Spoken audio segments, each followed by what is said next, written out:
Pero imos falar con Ana María Alonso, veciña de Vigo, que foi estafada por un constructor na reforma da súa casa.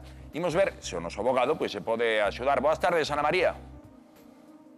Hola, boas tardes.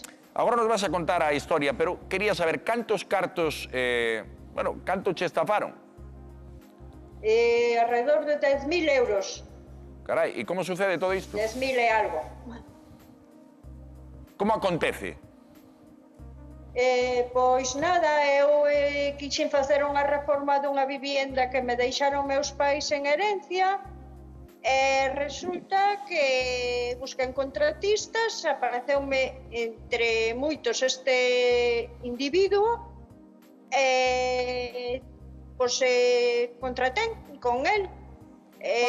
Porque Ana María, a oferta que che facía era sustancialmente máis económica que o resto das ofertas. Isto non che fixo sospeitar que un prezo o mellor tan asequible podería ter algunha trampa detrás? Por que che deu confianza precisamente este constructor? Vamos a ver, eu a pedir os presupuestos había entre todos de uns a outros sobre 10.000 euros de diferencia en varios presupuestos que pidín. Despois resulta que eu deu unhas cousas que parece que estaban ben feitas, o contrato e todo que estaba ben. Eu anduve preguntando, pidille que quería ir a unha obra del e levoume a unha obra del. Eu que comprobén era o material, e sí, no que el me puña era un material moi económico. Eu mirei os precios e todo, sabía que era unha calidad baixa. Por iso non me deu que desconfiar. Claro, estamos vendo agora mesmo, Ana María, as imaxes de como herdaches esta casa, que realmente estaba para vivir e querías facer, digamos, unha actualización á vivenda. Vale, e unha vez que ves esa obra, contratas a este constructor, creo que che queda a casa como a estamos a ver agora mesmo, non? Unha ruína. Exactamente, así, igual.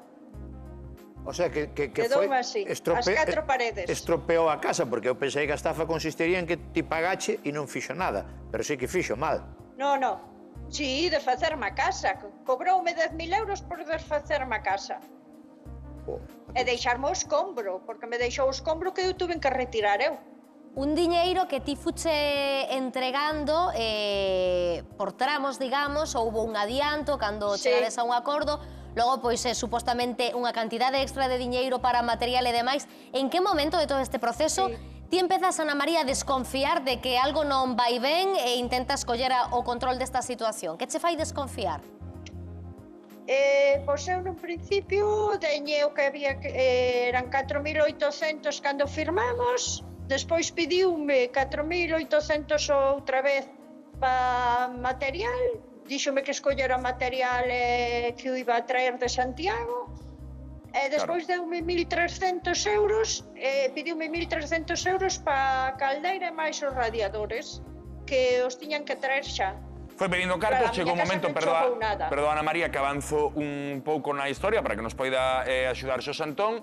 A partir de aí intentaste poñer en contacto con el, nunca dá sinais, pon excusas incluso cando te topas con el físicamente, ata que chega o momento que denuncias a Garda Civil, atopaste coa sorpresa que nin sequera pedir a licencia de obra e, ao fin e ao cabo, vas atopando a máis xente que estafou este constructor. O caso é que o 30 de outubro, se non me equivoco, tedes a primeira vista do xuizo, ela vai acudir ali sen abogado, porque a vai defender a Fiscalía, e non sei que consello lle podemos dar a Ana María o mellor que puido facer mal para que non lle aconteza a ninguén máis. A ver, eu, en primeiro, penso que ten máis pinta dun incumplimento dun contrato que dunha estafa en sí. É dicir, ela contrata con uns servicios de unha persona e esa persona non cumple os servicios. Non realiza ese servicio. Pero para iso hai un prazo para realizarlo. Bueno, hai un prazo, non, habería que ver o contrato que se fixo no seu momento. Sí, no contrato tiña plazo. Claro, entonces isto é máis un incumplimento que vai pola vía civil que pola penal. É dicir, o da estafa collido un pouco Pero creo que sí, que a Fiscalía pide un delito por estafa e incluso por apropiación indebida encubierta, non? Non, pero apropiación... Vamos a ver... Sí, vamos por o penal. O que eu non entendo é porque demoler unha casa como a demoleu, eso costa cartos. Casi a veces é casi tan caro como construíla. Entonces, o que non entendo é por que fai eso e deixa todo así. Non sei se lle deu algunha explicación. Non responde a súas... Desapareceu e xa non me dá resposta ninguna, ni nada. A mí chama a atención tamén eso. Pois entonces terá que esperar o que aínda que non leve abogado vostede, pois a Fiscalía vai a defendela, que é a función que ten defender a lei, non? Sí, pero igual que a min hai 20 personas máis, Pois cada unha... Xa levaron xuicio, Ata xa 40.000 levamos euros, todos denuncio. Claro. Sí, a unha compañeira 40.000 euros. De todas formas, estas cousas hai que ter un poquinho máis de cuidado cando se fan, porque non se pode confiar entregar os cartos así, porque non sei como entregou os cartos, se os entregou en efectivo, por transferencia... No, transferencia bancaria. Mellor. Pois, Ana María, seguiremos... Non había nada de que desconfiar, porque contrato, deu o contrato no que eu pedi o préstamo con ese contrato... o ir tirando do fío. Ana María, seguiremos pendentes do voso caso, non só do teu, porque sodes varias persoas que vos vistes afectadas. Sí, somos varios. Intentaremos volver a falar. Moitísimas grazas, Ana María. Gracias a vos. Unha aperta. E sorte no xuizo.